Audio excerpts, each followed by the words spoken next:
Have you ever stared into the crackling flames of a campfire and felt a deep, ancient connection? A pull towards something primal, something written into the very fabric of our being. That feeling isn't just nostalgia. It's an echo from the distant past, a story that begins millions of years ago.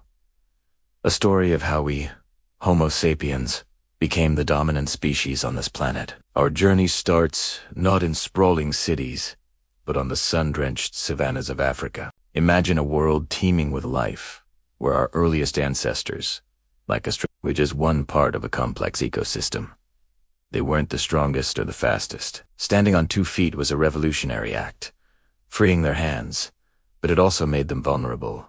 Te were prey. Survival was a daily struggle, a constant dance with danger. But in this struggle, the first seeds of our shared humanity were sown. They learned to rely on each other, to communicate with gestures and calls, to share resources. This was the dawn of community, the first faint whisper of we.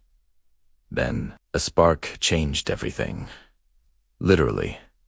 Around 1 to 2 million years ago, our ancestors, likely Homo erectus, began a relationship with fire. At first, it was probably opportunistic, a flickering branch from a lightning strike. But fear soon gave way to curiosity, and curiosity to control. Mastering fire was humanity's first great leap. It was a weapon against the terrifying predators of the night. It was a torch that illuminated the darkness, extending the day and providing a new kind of safety. But fire did more than just protect. It transformed us from the inside out. Cooking food was a game changer. It unlocked nutrients, making food easier to digest and providing our growing brains with the energy they desperately needed. Our jaws and teeth could shrink, our guts could become smaller, and all that saved energy went straight to our heads. The campfire became the heart of the community. Around its warmth, people gathered. They weren't just eating, they were sharing, planning, and storytelling. Imagine the scenes.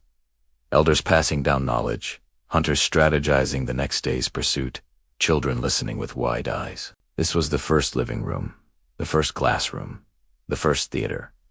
Fire didn't just cook our food, it cooked our culture. It bound us together in a circle of light and warmth, fostering the very social bonds that define us. As our brains grew, so did our abilities. The Stone Age wasn't just about rocks, it was about ingenuity. From the simple oldo and choppers to the beautifully crafted Acheulean hand axes, each tool was a testament to our ancestors' growing intelligence and foresight. This wasn't just one brilliant individual's invention. It was a tradition, a skill passed down through generations. Teaching and learning became fundamental.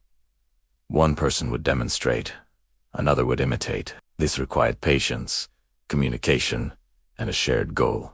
Each perfected stone tool was a physical manifestation of a social contractor collective effort to overcome the challenges of the world. They were creating a shared technological heritage, a library of knowledge encoded in stone. Our lineage wasn't a straight line. For hundreds of thousands of years, we shared the planet with other human species, like the Neanderthals in Europe and Asia, and the enigmatic Denis. We weren't alone. Imagine a world where you might encounter beings who were human, but not quite. Asterisk. The evidence suggests we didn't just compete with them. We met, we interacted, and yes, we interbred. Many of us today carry small traces of Neanderthal and Denisovan DNA. This is a profound reminder that our story is one of connection, not just isolation. We are a mosaic, a blend of different, ancient peoples who, in their encounters, contributed to the rich genetic tapestry of modern humanity. Then, around 200,000 years ago in Africa, a new kind of human emerged. Homo sapiens. Us. Anatomically, we were more than, but what truly set us apart was a cognitive revolution. Something clicked.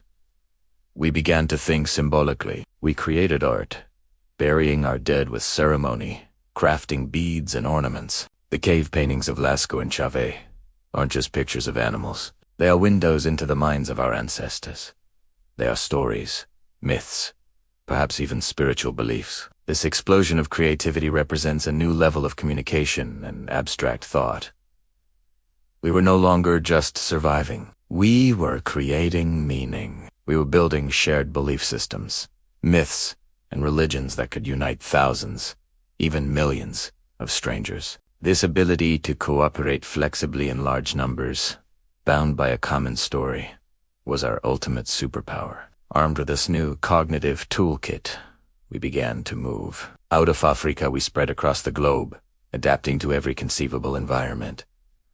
From frozen tundras to dense jungles to remote islands, this great migration was perhaps the ultimate test of our cooperation. It required incredible planning, resilience, and the ability to rapidly learn and pass on new knowledge about new plants, new animals, and new climates.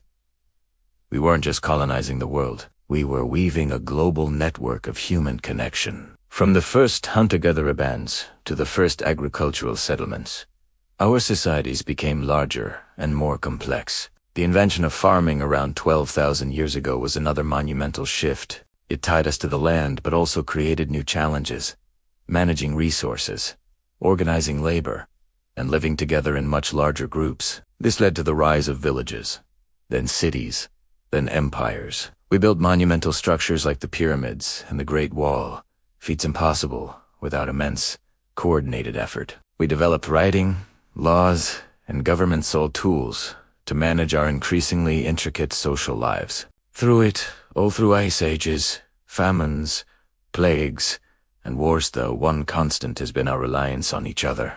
From the first hominins huddling together for warmth to the global scientific community collaborating to solve today's greatest challenges, our evolution is a story of togetherness. We are the descendants of those who learned to share, to communicate, to build, and to dream together. So, the next time you look at the face of a stranger, remember the millions of years of shared history that connect you. Remember the campfires, the shared hunts, the migrations, the art, and the innovations. Our journey has been forged in the ashes of time, bound by the fires of community and the unwavering hope of a shared future. We are all part of this incredible, ongoing story. Thank you so much for joining me on this journey through our deep past. If you found this as fascinating as I do, please hit that like button, subscribe for more explorations into our world, and share your thoughts in the comments below. What part of our human story inspires you the most? I'd love to hear from you. Until next time, stay curious.